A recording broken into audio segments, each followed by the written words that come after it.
ओम शांति। 7/5/2022। बाबा कहते हैं, मीठे बच्चे अब बाप समान देही अभिमानी बनो। बाप की यही चाहना है कि बच्चे मेरे समान बन मेरे साथ घर में चले। प्रश्न है, तुम बच्चे किस बात का वंडर देखते बाप की शुक्रिया गाते हो? बाबा का उत्तर है, तुम वंडर देखते बाबा कैसे अपनी फ़र्ज अदाई निभा रहे हैं। अपने बच्चों को राजयोग सिखलाकर लायक बना रहे हैं। तुम बच्चे अंदर ही अंदर ऐसे मीठे बाबा की शुक्रिया गाते हो। बाबा कहते हैं, यह शुक्रिया शब्द भी भक्ति मार्ग का है। बच्चों का तो अधिकार होता है, इसमें शुक्रिया की भी क्या बात है। ड्रामा अनुसार बाप को वर्षा देना ही है। गीत है जिसका साथी है भगवान। ओम शांति। यह गीत है बच्चों के लिए जिसका साथी सर्वशक्तिवान परम पिता परमात्मा है। उनको माया की आंधी व तूफान क्या कर सकता है?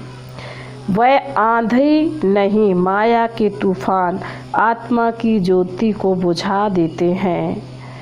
अब जगाने वाला साथी मिल गया है तो माया क्या कर सकती है? नाम ही रखा जाता है महावीर। माया रावण पर विजय पाने वाले। कैसे विजय पानी है? सो तो बच्चे सामने बैठे हैं, बाप दादा बैठे हैं। दादे और बाप को पिता और पिता मह कहते हैं, तो हो गए बाप दादा। बच्चे जानते हैं कि रूहानी बाप हमारे सामने बैठे हैं। रूहानी बाप रूहों से ही बात करेंगे।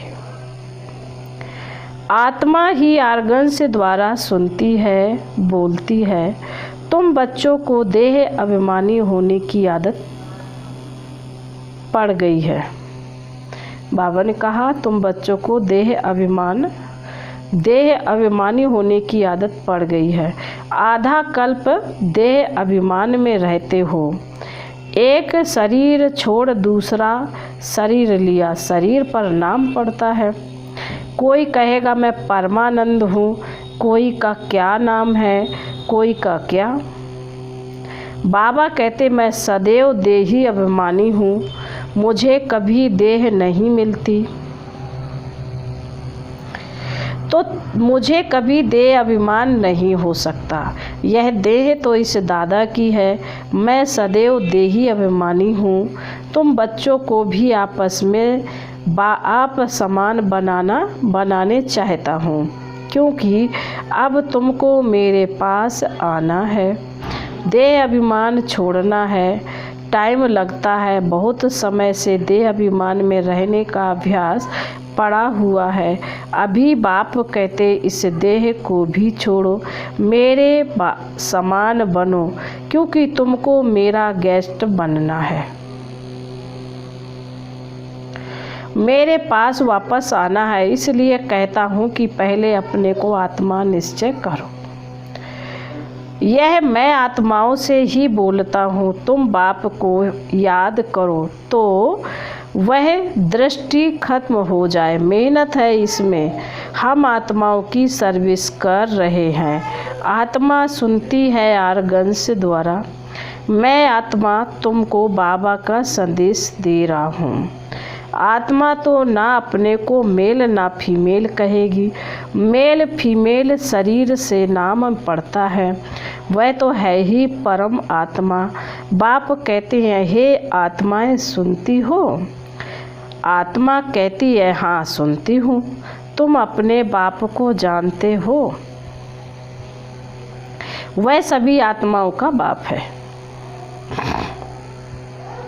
जैसे तुम आत्मा हो वैसे ही मैं तुम्हारा बाप हूँ। जिसको परमपिता परमात्मा कहा जाता है, उनको अपना शरीर नहीं है। ब्रह्मा विष्णु शंकर को अपना आकार है। आत्मा को आत्मा ही कहेंगे। मेरा नाम तो शिव है। शरीर पर तो बहुत नाम पड़ते हैं। मैं शरीर नहीं लेता हूँ, इसलिए मेरा कोई शारीरिक नाम नहीं है। तुम शालिग्राम हो। तुम आत्माओं को कहते हैं कि हे आत्माएं, सुनती हो। यह तुमको अब प्रैक्टिस करनी पड़े। देही अभिमानी हो रहने की। आत्माएं सुनती और बोलती हैं। इन आर्गन्स द्वारा बाप बैठ आत्माओं को समझाते हैं। आत्मा बेसमझ हो गई है, क्योंकि बाप को भूल गई है। ऐसे नहीं कि शिव भी परमात्मा है, कृष्ण भी परमात्मा है। वह तो कहते हैं परमात्मा, पत्थर ठीक कर सब परमात्मा है। सारी सृष्टि में उल्टा ज्ञान फैला हुआ है। बहुत तो समझते भी हैं कि हम भगवान बाप के बच्चे हैं, लेकिन मेजॉरिटी सर्वव्यापी कहने वाले निकलेंगे। इस दुबन से सबको निकालना है।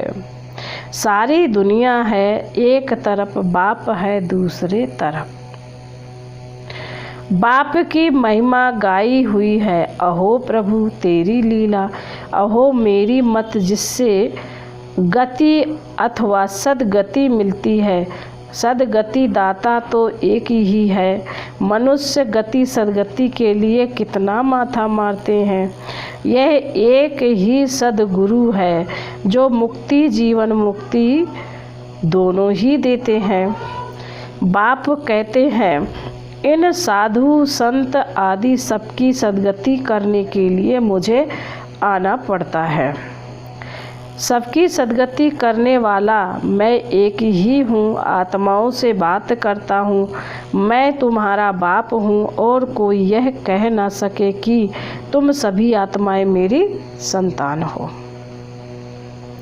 वह तो कह देते हैं कि ईश्वर सर्वव्यापी है, तो फिर ऐसे कभी कह ना सके। यह तो खुद बाप कहते हैं कि मैं आया हूँ भक्तों को भक्ति का फल देने। गायन भी है ना कि भक्तों का रखवाला भगवान एक है। सभी भक्त हैं तो ज़रूर भगवान अलग चीज़ है। बाबा कहते सभी भक्त हैं तो भगवान अलग चीज़ है। भगत ही अगर भगवान हो तो उन्हें भगवान को याद करने की दरकार नहीं। अपनी अपनी भाषा में परमात्मा को कोई क्या कहते हैं, कोई क्या, लेकिन यथार्थ नाम है ही शिव। कोई किसी की गिलानी करते हैं व डिफेम करते हैं तो उन पर केस करते हैं, परंतु यह है ड्रामा। इसमें कोई की बात नहीं चल सकती।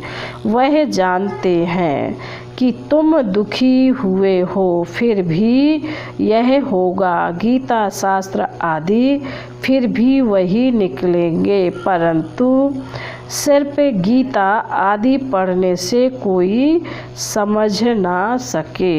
यहाँ तो समर्थ चाहिए। शास्त्र सुनाने वाले किसके लिए कहें कि मेरे साथ योग लगाने से हे बच्चे तुम्हारे विकर्म विनाश हो जाएंगे, यह कह ना सकें। वो तो सिर्फ गीता पुस्तक पढ़कर सुनाते हैं। अभी तुम अनुभवी हो, जानते हो कि हम 84 के चक्र में कैसे आते हैं। ड्रामा में हर एक बात अपने समय पर होती है। यह बाप बच्चों से आत्माओं से बात करते हैं कि तुम भी ऐसे सीखो कि हम आत्मा से बात करते हैं। हमारी आत्मा इस मुख से बोलती है, हमारी आत्मा इन कानों से सुनती है। मैं बाप का पैगाम देता हूँ, मैं आत्मा हूँ। यह समझाना कितना सहज है। तुम्हारी आत्मा एक शरीर छोड़ दूसरा लेती है। आत्मा ने 84 जन्म पूरे किए। अब बाप कहते हैं, अगर परमात्मा सर्वव्यापी होता तो जीव परमात्मा कहो ना, जीव आत्मा क्यों कहते हो? यह आत्मा से बात करते हैं मेरे भाई। आत्माएं समझती हो कि मैं बाप का संदेश सुनाता हूँ। 5000 वर्ष पहले वाला बाप कहते हैं, मुझे याद करो, यह दुख धाम है, सतयुग है सुख धाम। हे आत्माएं, तुम सुख धाम में थी ना, तुमने 84 का चक्कर लगाया है। सतो प्रधान से सतो रजो तमो में ज़रूर आना है। अब फिर चलो वापस कृष्णपुरी में। दासी बाबा कह रहे हैं, अब फिर चलो वापस कृष्णपुरी में। चलकर क्या बनना चाहते? महाराजा महारानी बनेंगे वा दास दासी। ऐसे ऐसे आत्माओं से बात करनी है। उमंग होना चाहिए, ऐसे नहीं कि मैं परमात्मा हूँ। परमात्मा तो है ही ज्ञान का सागर, वह कभी अज्ञान का सागर नहीं बनता। ज्ञान और अज्ञान के सागर हम बनते हैं। बाप से ज्ञान लेकर मास्टर सागर बनते हैं। वास्तव में सागर एक ही बाप है, बाकी सब नदियां हैं। फर्क है ना, आत्मा को समझाया जाता है, जबकि आत्मा बेसमझ है। स्वर्ग में थोड़े ही किसी को समझाते हैं, यहाँ सब बेसमझ पतित और दुखी हैं। गरीब लोग ही यह ज्ञान आराम से बैठ सुनाएंगे। साहूकारों को अपना नशा रहता है, उन्हों में तो कोई विरला निकलेगा। जनक राजा ने सब दे दिया ना, यहाँ सब जनक हैं, जीवन मुक्ति के लिए ज्ञान ले रहे हैं। यह पक्का करना पड़े कि हम आत्मा हैं। बाबा, हम आपकी कितनी शुक्रिया माने। ड्रामा अनुसार सबको वर्षा तो देना ही है, हमको आपका बच्चा बनना ही है, इसमें शुक्रिया क्या करें। हमको आपका वारिस तो बनना ही है, इसमें शुक्रिया की क्या बात है। बाप खुद आकर समझाए लायक बनाते हैं, भक्ति मार्ग में महिमा करते हैं। शुक्रिया शब्द निकल पड़ता है। बाप को तो अपनी फर्ज अदाई करनी है। आकर फिर से स्वर्ग में चलने का रास्ता बताते हैं। ड्रामा अनुसार बाप को आकर राजयोग सिखलाना है, वर्षा देना है, फिर जो जितना पुरुषार्थ करेंगे उस अनुसार स्वर्ग में जाएंगे। ऐसे नहीं कि बाबा भेज देंगे, ऑटोमेटिकली जितना पुरुषार्थ करेंगे उस अनुसार स्वर्ग में आ जाएंगे। बाकी इसमें शुक्रिया की कोई बात नहीं है। अब हम वंडर खाते हैं कि बाबा ने क्या खेल दिखाया है। आगे तो हम जानते नहीं थे, अब जाना है क्या बाबा हम फिर ये ज्ञान भूल जाएंगे? हाँ बच्चे, हमारी और तुम्हारी बुद्धि से ज्ञान प्रायः लोप हो जाएगा। फिर समय पर इमर्ज होगा, जब ज्ञान देने का समय होगा। अभी तो हम निर्माण धाम चले जाएंगे, फिर भक्ति मार्ग में मैं पार्ट बजाता हूँ। आत्मा में ऑटोमेटिकली वह संस्कार आ जाते हैं। मैं संकल्प के बाद भी इस शरीर में आऊँगा। बाबा ने कहा, आत्मा में ऑटोमेटिकली वह संस्कार आ जाते हैं। मैं कल्प के बाद भी इस ही शरीर में आऊँगा, यह बुद्धि में रहता है। परंतु फिर भी तुमको देही अभिमानी रहना, नहीं तो देह अभिमानी बनना पड़े। मुख्य बात तो यह है बाप और वर्षे को याद करना। कल्प कल्प तुम वर्षा पाते हो पुरुषार्थ अनुसार। कितना सहज समझाते हैं, बाकी इस मंजिल पर चलने में गुप्त मेहनत है। आत्मा पहले पहले आती है तो पुण्य आत्मा सतो प्रधान है, फिर उसको पाप आत्मा तमो प्रधान जरूर बनना है। अब फिर तुमको तमो प्रधान से सतो प्रधान जरूर बनना। बाप ने पैगाम दिया है कि मुझे याद करो, सारी रचना को बाप से वर्षा मिल रहा है। सबका सद्गति दाता है ना, सब पर दया करने वाला है, अर्थात सर्व पर रहम करने वाला है। सतयुग में कोई दुख नहीं होगा, बाकी सब आत्माएं शांति धाम में जाकर रहते हैं। तुम बच्चे जान गए हो कि अभी कयामत का समय हुआ है, इस दुख का हिसाब किताब चुकतू करना है।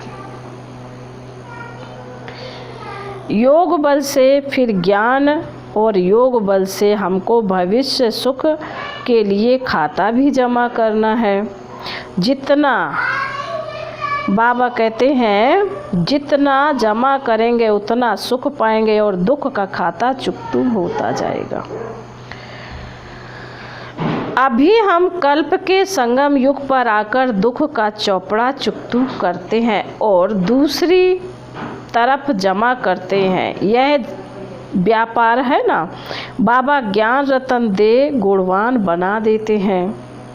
फिर जितना जो साधारण करके एक एक रत्न लाखों की मिल्कियत है, जिससे तुम भविष्य में सदा सुखी रहेंगे। यह है दुख धाम, यह है सुख धाम। सन्यासी यह नहीं जानते कि स्वर्ग में सदा सुख ही सुख है। एक ही बाप है जो गीता द्वारा भारत को इतना ऊंच बनाते हैं। वह लोग कितना शास्त्र आदि सुनाते हैं, लेकिन दुनिया को तो पुराना बनना ही है। देवताएं पहले नई सृष्टि में राम राज्य थे। बाबा कह रहे देवताएं पहले नई सृष्टि में राम राज्य में थे, अभी देवताएं हैं नहीं।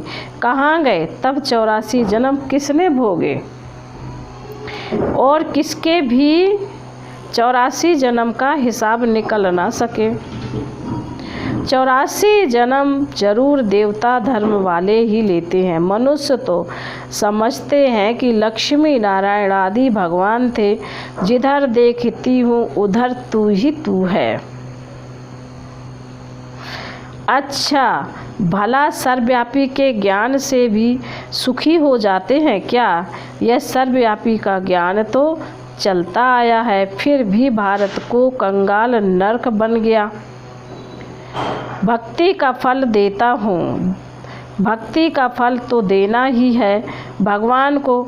सन्यासी जो खुद ही साधना करते रहते हैं वह फल क्या देंगे? मनुष्य सद्गति दाता तो है नहीं। जो इस धर्म में होंगे वह निकल आएंगे। ऐसे तो बहुत सन्यासी धर्म के भी कन्वर्ट हुए हैं, वह भी आएंगे। यह सब बातें समझने की बातें हैं। बाप समझाते हैं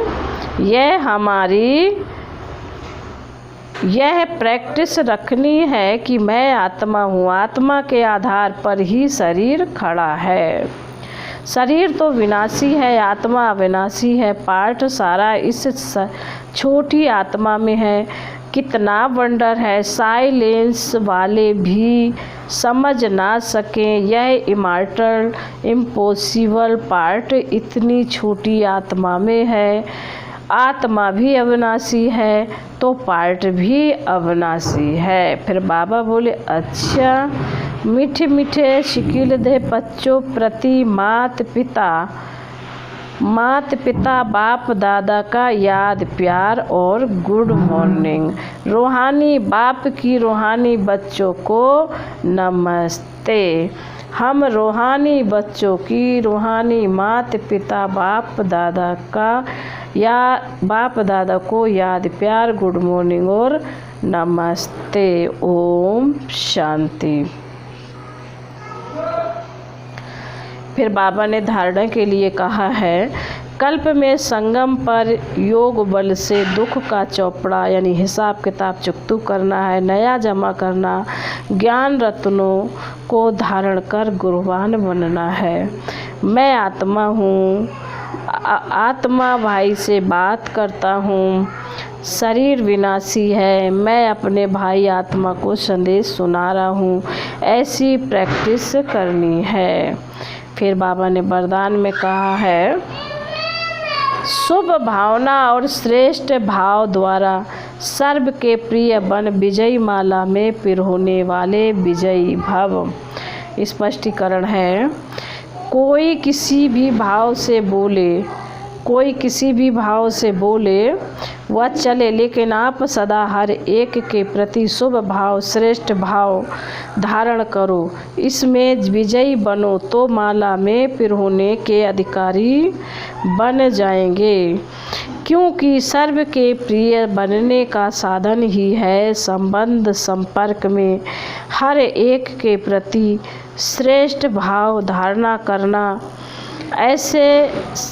ऐसे श्रेष्ठ भाव वाला सदा सभी को सुख लेगा, यह भी सेवा है तथा शुभ भावना मनसा सेवा का श्रेष्ठ साधन है। तो ऐसी सेवा करने वाले विजयी माला के मड़के बनते हैं।